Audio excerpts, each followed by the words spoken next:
Welcome to the I Told You So podcast. I'm your host, Dr. Ben Cole. I started this podcast because I noticed an erosion in societal discourse and how normal conversations are often fueled by polarization. The I Told You So podcast offers an opportunity for healthy discourse and effective debate. I select topics to discuss and debate with listeners and guests of the I Told You So podcast.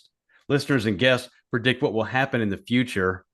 I track predictions and announce who predicted accurately when those predictions become true. The podcast offers topics where listeners and guests can discuss and debate with the goal of predicting the future so they can proudly say, I told you so. My guest for this episode is Richard Nichols. Richard is CEO for the North America region of Kinetic Software. Kinetic is a 26-year-old software company that delivers student housing and conferencing and events software solutions in higher education. Richard has a master's degree in business and more than 20 years of leadership experience spanning multiple countries and sectors around the world. On this episode, Richard Nichols and I discuss who's to blame for the CrowdStrike outage and what happens next. So, Richard, thanks for being a guest on the I Told You So podcast. Let's start by talking about what happened with the CrowdStrike outage. Well, hi Ben. Thank you so much for inviting me on today. Excited to be here. Yeah, what a Friday we all had last week. Waking up to the news that the world had ended, or not, as it turned out, fortunately. Um, yeah, it was funny. Where I was, the news channel was offline, and I think there's probably many of us around the world who will probably remember where we were on that day when the CrowdStrike outage happened. It was a funny day for us all, wasn't it? Mm-hmm. Yeah. So where were you? What was happening around you? What was your experience with that? Well, I was actually in the UK at the time. I'm based in the US. I live in Orlando, in Florida. But I woke up that morning in the UK, and I was traveling that day back to the US, back to Orlando. And my plan was I was going to get two trains from the east across London out to the west side to London Heathrow Airport, and jump on an aeroplane. And of course, my luck would have it that it was widely reported that many airports were suffering delays and cancellations because their systems, of course, weren't working. So, I started that day with some trepidation. So I made the journey anyway, but that wasn't really what was on the forefront of my mind. Of course, the forefront of my mind was, are our customers okay? Who's been affected by what's happened? And I wanted to make sure that we were there and that we could and were helping them in any way that we could. And luckily, as my mind was on that, I had a great experience through the airport. The trains were running on time, and except for a 45-minute delay and a really sketchy internet signal while I was on the plane, um, I was um, I was okay. But yeah, what a strange day for many people. I got off lightly, but there were organisations, people, institutions around the world that perhaps didn't get off so lightly, and there were some panic going on. That's for sure. Yeah. So as you think about this CrowdStrike outage, uh, who do you think is to blame for this?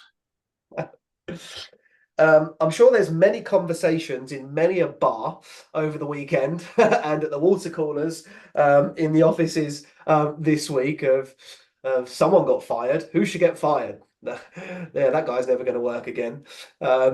It's funny, isn't it? As humans, it's probably reasonably fair to say that it's easy for our gut reaction to go, right, who's accountable for this? Whose Right. head are we going to put on a stick? Yeah. That's kind of our gut reaction, and it might be the right answer. Maybe somebody was negligent. Maybe they didn't do what they were supposed to do. Maybe it was the person that deployed the update to the service. Of course, what happened was that CrowdStrike deployed an update to all of their, I believe, all of their global customers, as far as we know right now. And there was a very small piece of code. I think the file itself, someone told me, was 140 kilobytes or something, that blue screened machines all over the world. So was it the person that deployed the update? Was it Q&A, the testing, QA, sorry, quality before that? Was it the people that, or the person that wrote the line of code? Or was it none of those people? Because there's also an opportunity here to, for a leadership lesson, right? Oh, yeah. There's an opportunity for us as leaders to consider if we were in that situation, and one of our people, let's say, failed or made a mistake that in this case had probably the biggest ripple effects that we might have seen for a while. Mm-hmm. How would we look at it? Would we go straight to blame our people, or instead would we first look at ourselves? I always think that the role of a leader is to look yourself in the mirror and say that I've done everything for that person to help them be successful. And part of that, I believe, is to create an environment where people will fail safely, because we want people to fail, right? I do, and I do fail every day.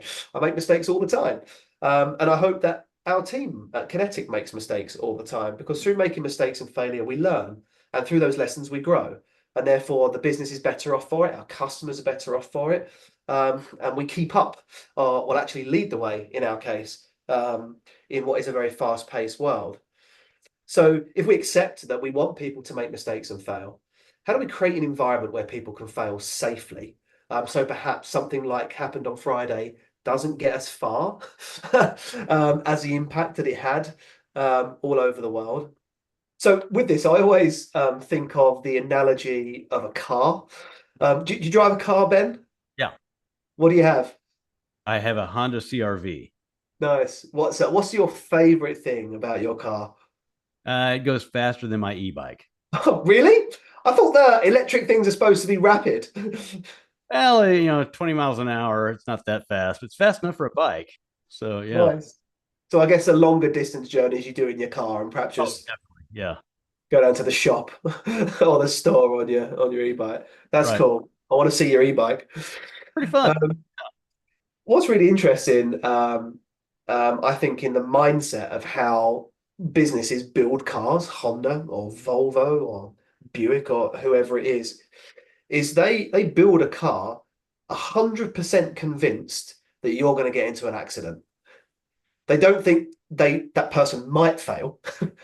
They are absolutely assumed that you're definitely going to fail. And if you don't, somebody else will probably just drive into you. I actually think they probably visited I-4 in Orlando when they came up with that that conclusion. So obviously there's a seatbelt in a car, and some people think the seatbelt is to restrain you if you get into an accident.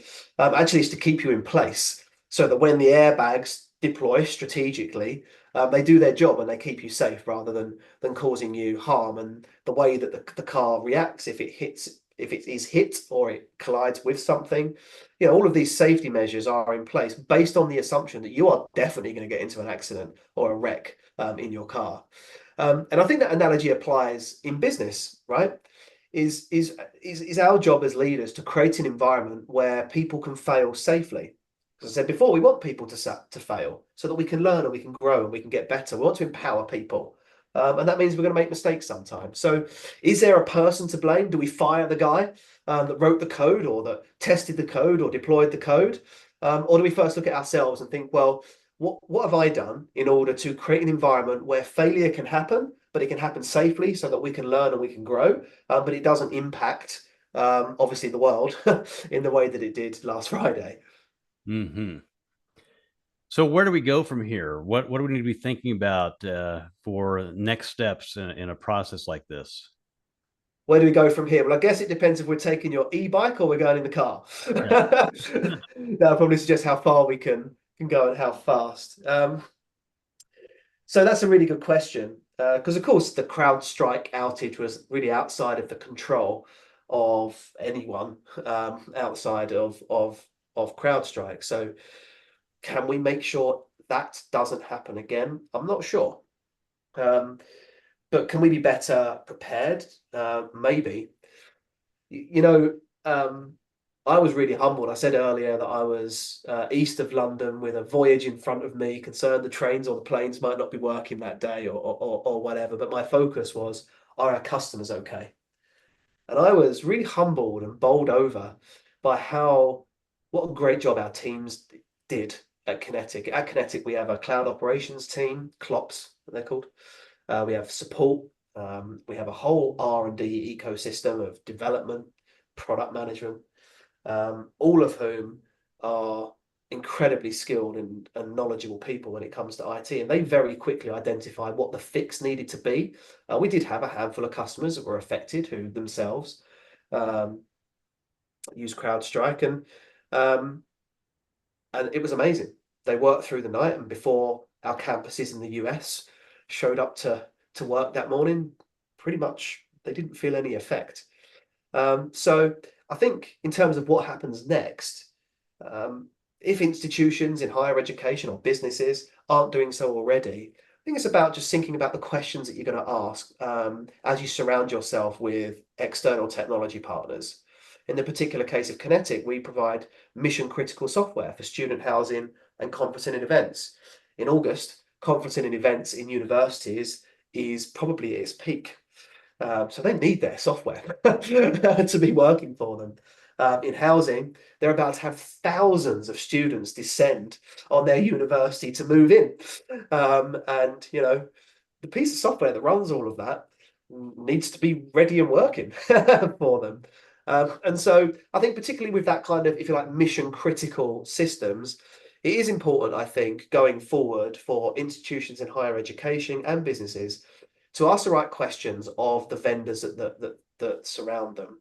Um, you can buy cheap software, in inverted commas, if you like, and often it's value. But it's who's the team that's around that. When something happens, it's often not the problem that counts, it's how it's dealt with that makes the difference. And so I think the biggest thing to do next is ask the questions, make sure that the infrastructure is there within your technology partners to help you. They've got the expertise, they've got the willingness, and that they are going to make sure that if you have an issue going forward, albeit outside of your control and outside the control of your vendor, that they're going to be there for you. They're going to get you back up online quickly so you don't feel the effect. Yeah, I really appreciate what you said about creating an environment where uh, you can fail safely. And I think a lot of this is a lot of the future really is based on what are the trends of the past and how do we look at that and learn from what happened in the past so we don't make the same mistakes or at least prepare and mitigate those mistakes in the future. Uh, and so I think it's important what you said about uh, who's around you, what team is helping you with these processes with software in the future. So and thinking about that and asking those kind of questions to make sure it's that they've been there, they've thought about what's happened, they have experienced some of these mishaps with software and have been able to prove that they've handled this effectively for businesses and leaders in the past. So yeah, moving forward, what happens next, we don't really know, but at least we can be better prepared for it. So appreciate your comments on that. So thanks so much, Richard, for joining me today on this podcast episode for the I Told You So podcast. If listeners want to learn more, they can always look up on LinkedIn. They can find Richard Nichols on LinkedIn. Just find his name, Richard Nichols, and I'll just spell that. It's Richard, and then his last name is Nichols, and you'll be able to find him on LinkedIn. And I'll put that in the notes of the podcast as well. So, because this podcast is about predicting the future, my questions to those listening are these. If you are a business leader, what do you look for in a supplier to mitigate risk when procuring business critical software? In leadership, if you're a leader in leadership and you're leading teams, how do you create an environment to fail safely? Now, you may just be thinking this to yourself, no matter what you're doing in your personal life. How do you create an environment to fail safely in your personal life? So, looking forward, this is for everyone. Looking forward, what's the best way to prepare for another circumstance like the CrowdStrike outage again? So it could happen again. Are we better prepared for it? Do we want to take some of this advice that Richard Nichols gave to us, some questions to think about as we go through this, because it's almost inevitable that it will happen again. And almost all of us are in business working with software. So it's important to think about these things that Richard Nichols gave us to think about today. So I'd like to know if you have any answers to these questions or any thoughts or comments. So let me know. You can text or call me. You can do that at 1-785-473-3721. You can send an email message to me at ITYS at BenKohlITYS.com. That's ITYS at BenKohlITYS.com, or post on any of my social media channels. So I ask you to go to the I Told You So podcast website at BenKohlITYS.com. You can go there to connect and get your own I Told You So items at the merchandise link. You can get shirts or hats or hoodies or coffee mugs and whatever you want. The I Told You So podcast is a space for healthy discourse and effective debate with the goal of predicting the future so you, as a listener, can proudly say, I told you so. Also, if your business or organization is interested in advertising on the I Told You So podcast, please let me know that too. So, thanks for tuning in to the I Told You So podcast. And thanks again to my guest, Richard Nichols. Followers of the podcast are very important. So please follow, like, subscribe, leave a comment, give a high rating, and share with your friends. I'm your host, Dr. Ben Kohl, and I hope to hear from you soon.